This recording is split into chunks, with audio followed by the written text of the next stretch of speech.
Okay, Michael, we talked in the first part about that you use a lot of analytics, you've got coding, lots of work goes into forming the markets.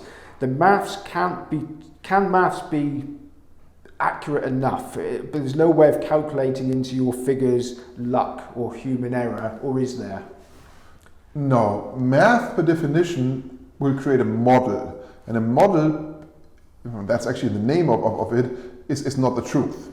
So what we are trying to do, we're trying to model a sport, a game, a league or whatever to the best of our abilities. But we don't model for the specifics, we model for generality. If you now talk about human playing the game or what you might call luck, this might be specifics of the game, right? Maybe the guy woke up with the wrong feet, his wife yelled at him in the night. My model would not be aware. How would my model possibly know that? And so there's levels of models. I've seen models with humidity playing a role, like in baseball. I've seen everything under the sun in a model. Our models are often on a more general basis because of the necessity of us offering so much product. Okay, now you say that you take colossal bets on some markets. Do you have a model that predicts the volume that you will take on that particular market, so you know if somebody comes in early for a huge bet that you probably can accommodate that? Yeah, no, we don't have that. However, to be fair to your question, we adjust our limits quite strongly when time is passing. So the very early limits are a lot lower than the late limits. So we address the uncertainty by adjusting our limits over time. So to give a more concrete example, like a Premier League game might open for £2,000, then go to £5,000 on a game day before. On game day goes to £20,000. An hour before goes to £50,000. So you have a natural transition when it comes closer to kick-off where uncertainty has lessened. We now know the lineup, we know everybody who's fit, we know the weather, we know everything about the game. Okay, so would your feared punters, if you like, take a hit on their stake rather than a hit on the odds? Well, it depends a little bit. So you have what people call the prisoner dilemma, right?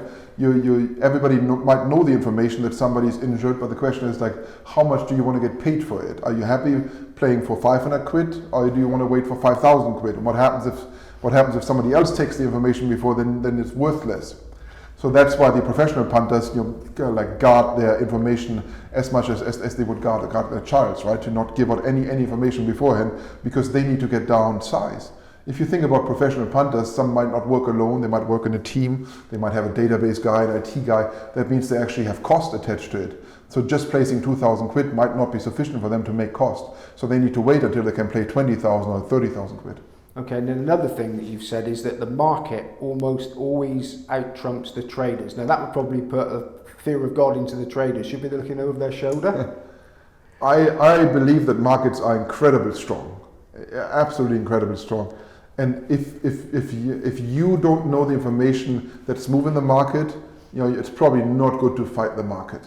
Markets, financial markets, political markets, whatever markets are incredibly strong. So that's what I mean. Like as a trader, you're not the player in the concert. You're more like the guy in front. Like coordinating everything. And that's how I see traders. They're there to facilitate action. They just need to understand, okay, where's the music going? Okay, where's the trend? Okay, in the last 5 minutes, every bet has been on the over. Okay, let me adjust the over a little bit. Oh, now it's a push on the under immediately. Means there was probably under money out there that was just waiting for the line to adjust, and try to play with the market a little bit. Understand how does it work? How's the market moving? What's happening? Okay, you mentioned earlier that your traders may have a punting background. Are they encouraged or discouraged to follow in your sharpest punters? Is that allowed? That's forbidden. That would be a high conflict of interest. Like in general, the way that we treat it is like if you're not allowed to punt when you work for us.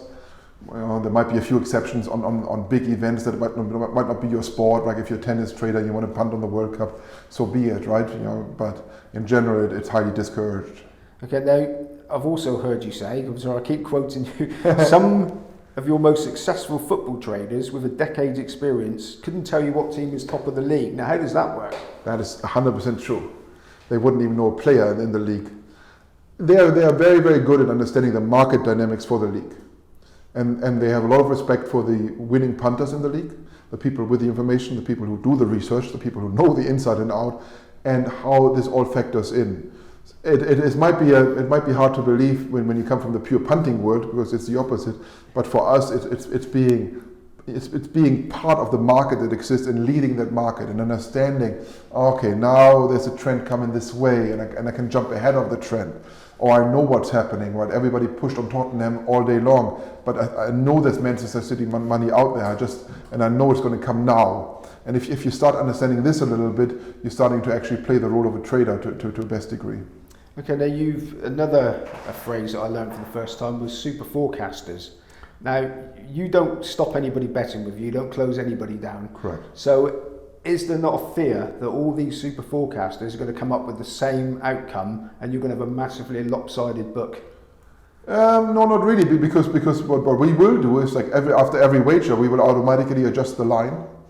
So meaning that the price that they've gotten has moved, which means the probability has moved, and eventually their forecast, might go from heads to tails, right? That's how it works. Okay, so you've also priced up anything from the next Pope, Game of Thrones, table tennis, politics, and eSports. Correct. How time consuming is it to accurately price each event? So is it worth the time you spend pricing up some of these novelty events, or is it all part of the fun? That's fun. No doubt about it. That's fun. We know as little as the general public. No doubt about it. We do a little bit of research. I'm guessing, like, obviously Game of Thrones, everybody watched it. Everybody had opinions, so we polled in the office, saw what people did, gave a little bit of weighting to it, and just threw it out there. That's not a market we are planning to win. It's a market that we're offering for fun. The popes, we did a little bit of research. We didn't even have the winning pope in our lineup.